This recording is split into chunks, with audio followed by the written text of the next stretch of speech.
The United States Centers for Disease Control are warning about an unusual or aggressive rat infestation as a result of the coronavirus. So really this is a side effect of the outbreak because with all the restaurants and businesses shut down, the rats are looking for food and the normal sources of food are just not there.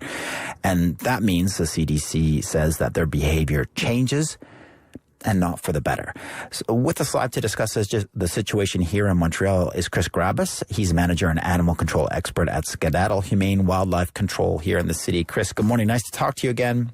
Good morning, Mike. How are you? I'm well, thank you very much. So they're warning us about rats. Are you seeing behavioral changes since COVID-19 with rats? We are indeed seeing an increase, I should say, in animal activity across the board, not only with rats, but, all rodents in general and all the animals we deal with on a daily basis. We are seeing a lot more house, invasions, I should say, because a lot of these animals, because this is the spring, and in the springtime, not only, do animals act aggressively because of the fact that females do tend to give birth to litters in people's homes and obviously are protective of their litters, but also the regular food resources that they would have had normally because of, all these restaurants and businesses closing down, now they're looking for other places, and it tends to be a lot more in the residential areas now that they're getting into people's, ceilings and trying to get into people's storage cabinets or, cold rooms where people have pantries and store a lot of food. And this is becoming a big issue because as I was in conversations with our head office, and we've noticed an increase since COVID-19 started and the pandemic here in Montreal, we've had an increase about of 17% calls from previous years. So 17% more calls.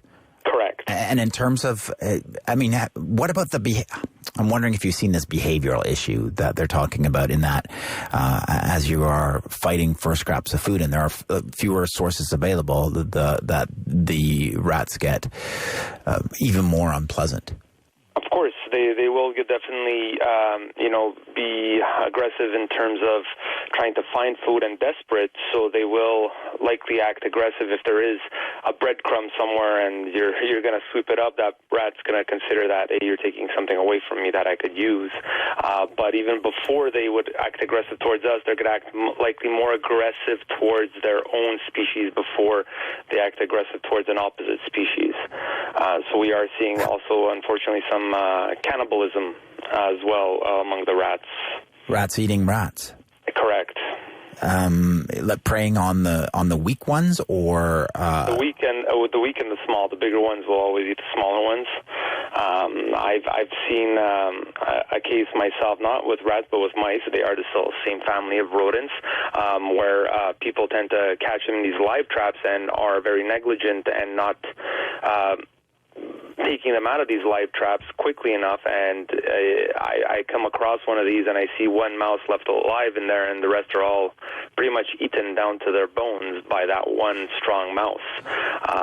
So in desperate times call for desperate measures, unfortunately, for these little animals, but this is unfortunately their behavior, and they are obviously acting much aggressive. So if you do have rats in your house at this point in your cabinets or whatnot, you might want to get an expert like ourselves out there to have a look at what's going on and how we can rectify the situation in protecting your home so they're not able to get in. I'm Chris, I'm wondering about how all of this is going to end up, because if you have, as I understand it, you have more rats coming indoors and into houses because the restaurants, most of them or many of them are closed, and you have rats short of food attacking each other.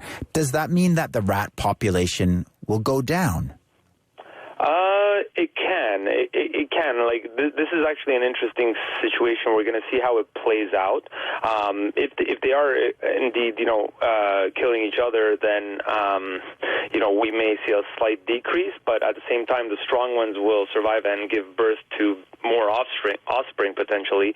So this may also keep the population stable.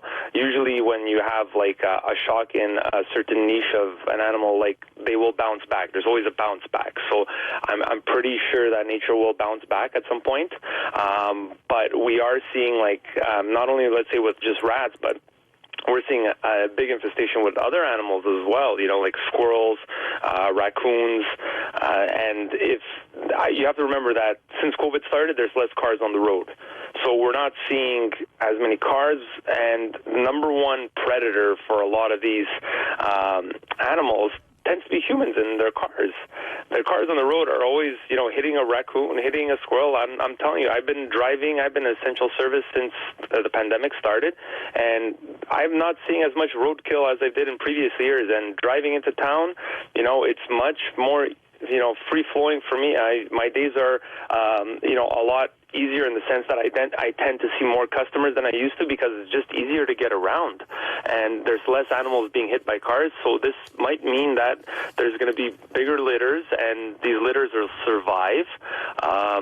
More numbers will survive, I should say, and they will continue to thrive. And we're probably going to start seeing the effects of this, I would say, in the next few months and into next spring. Chris, should we? I mean, a lot of people are really quite freaked out about rats. Should we be afraid of them? You know what? I always say this. People are always freaked out about rats, but you have to understand, you're bigger than the rat is, so a lot of times the animal is more afraid of you than you are of it. People have to have that mentality. If you show fear, they will kind of like detect it, obviously, and they might take advantage of that. People always, say like, they see raccoons and they're not afraid, right? I have to tell you, over the years working in this field, I can tell you that urban animals develop a type of behavior that, people are not harmful to them. So raccoons will come across you, look at you and say, all right, sure, hey, how's it going? And carry on, right? Whereas if you're more in the rural side of town and stuff, the raccoons see someone and they're off right away. I've seen rats attack cats, or at least in videos. Do rats? Bigger rats, because obviously cats might put up a fight with a rat, and rats are pretty, strong and smart critters. So they can put up a fight and even actually harm and kill some cats, I should say. Sorry. So that does happen. And you can see that I haven't seen it myself. You see it on Tom and Jerry all the time, if you look at the old Tom and Jerry cartoons, don't you? Yeah, that's one example, obviously, but live I haven't seen it. I've seen a lot of other species fight each other for, obviously nesting areas in people's homes. But I've even seen birds and squirrels duke it out like you wouldn't believe. They can harm other animals, but you have to look at relative size, right? So the size of a rat and a cat, some rats can be the size of a cat. So I don't want to scare people, but yeah, that's possible. So you can imagine they could put up a fight.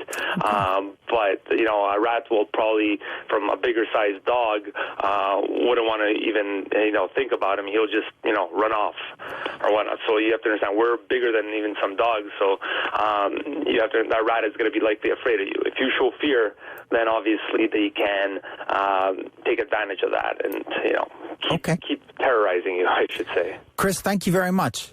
You're welcome, Mike. Have yourself a wonderful day. You too. It's Chris Grabas. He's manager and animal control expert at Skedaddle Humane Wildlife Control in Montreal.